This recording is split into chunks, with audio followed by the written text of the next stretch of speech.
What's going on, guys? It's your boy Aegis B, and today I'm going to be doing a review of this guy, the 2019 iPad. This is the 10.2 inch iPad, and it's just the iPad. It's not the iPad Pro, the iPad Air, it's just the iPad. And I'm going to be doing a review on why I think that this guy is the best bang for your buck in 2019. Black Friday is coming up, and if you're gonna go and purchase an iPad in 2019, it might be a bit confusing with all of the options. I mean, we have the iPad Air, we have the iPad Pro, we have the iPad Mini, and we have this guy, which is just the regular iPad. I just want to make a video just to discuss why I think that this guy is actually the best iPad that you can buy in 2019 for most users. So let's talk about the price. This is actually a really good price. I got this for about 369 Canadian dollars. That converts to about 277 US dollars. 277, that's what you get. For 277, type of device that you get is actually a device that can work for most users, and I'll get into that a bit later. But what you get for 277 is a 10.2 inch display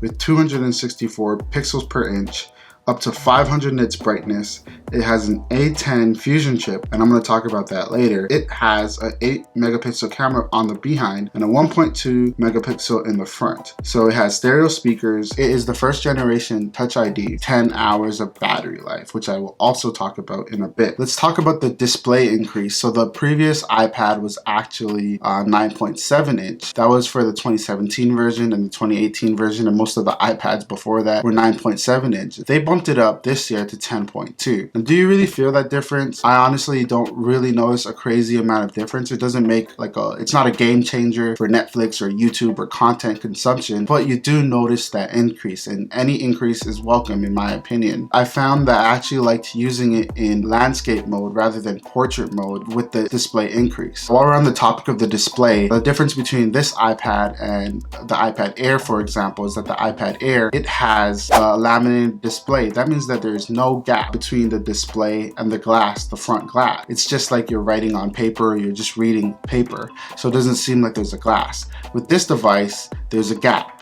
And you might notice it, you might not. In my honest opinion, it does not stop me from reading anything. It doesn't hurt my eyes. It doesn't look cheap in my opinion, which some people have said it looks cheap, but in my honest opinion, it looks honestly fine. I enjoy reading content on this iPad. Having a non-laminated display is not really that bad. However, if you're going to take this iPad outside or any type of reading where you're going to have bright light cast onto this thing, it might be hard to see. And that's where a laminated display comes in, because it's a bit better for reading outdoor. Keeping on the topic of display, I think the color accuracy is really good. This is a Retina display. The colors that you get are really good, and the pixels, you just can't see any pixels. It's clear, it's crisp. There was a thing where I edited a photo on the iPad and then I imported it over to my MacBook Pro, and I really noticed that there's a color difference. So of course this is not the most color accurate thing. If you wanted something that is more color accurate, if you're a photographer or a video editor or someone that just needs the right colors,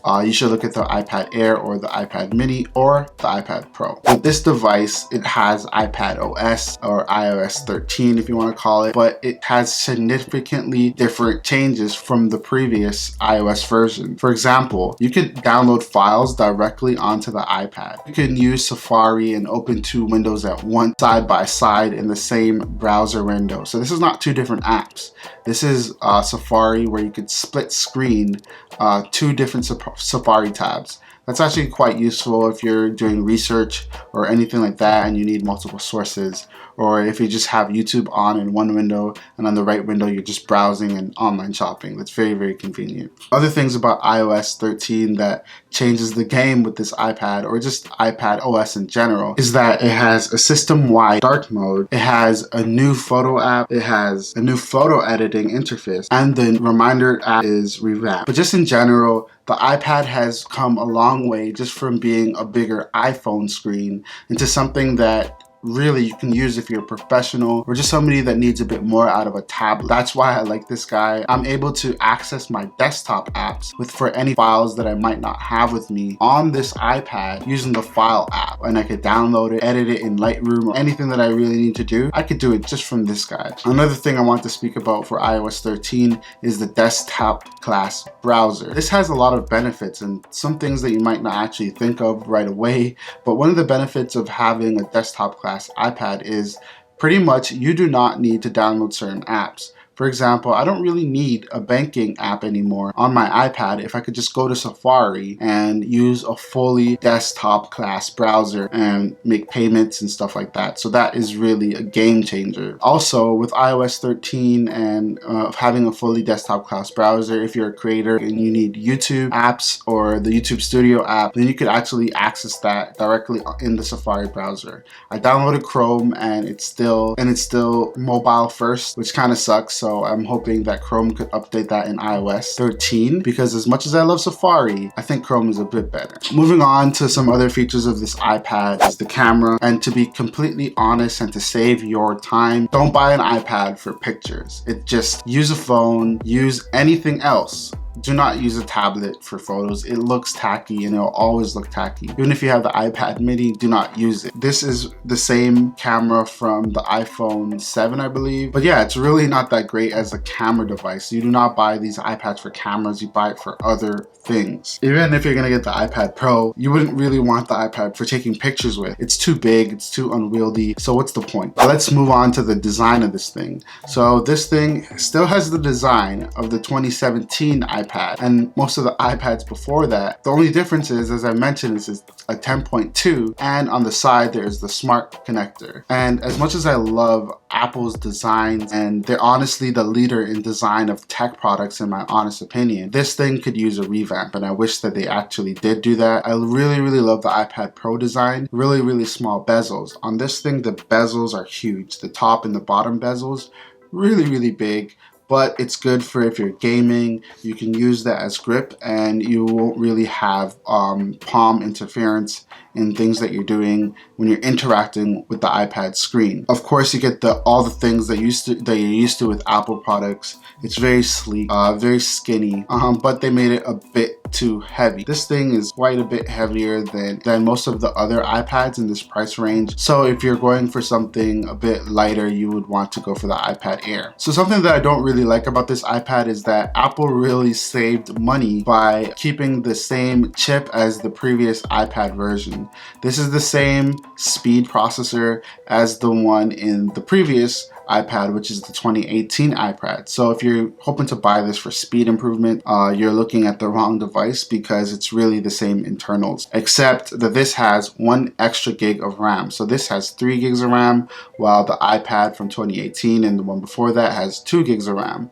And that's actually going to be very handy, because you might benefit from that in the future with future iOS updates and things of that nature. Other things that I don't like about the iPad as well is, like I said, it's kind of heavy. Using this for a long extended time, you're going to want to put it down, and that's something that you don't get if you purchase the iPad mini or the iPad Air. And as much as I would love for this thing to replace my trusted and beloved MacBook Pro, it never will. It will never replace my MacBook Pro, because my MacBook Pro is literally my workhorse of a device. I keep all my files on there, but I just love that I can access those files on the iPad. However, without a proper keyboard, in my opinion, this thing will never ever be able to replace the MacBook Pro. The thing is, it's getting close. It really is getting close to the MacBook experience with the smart connector and the smart pen, which is one thing that I did not mention, is that this thing actually has the smart connector. So you could buy Apple's Apple keyboard and attach it to this thing with no problem and use it. It also supports the first generation Apple Pencil,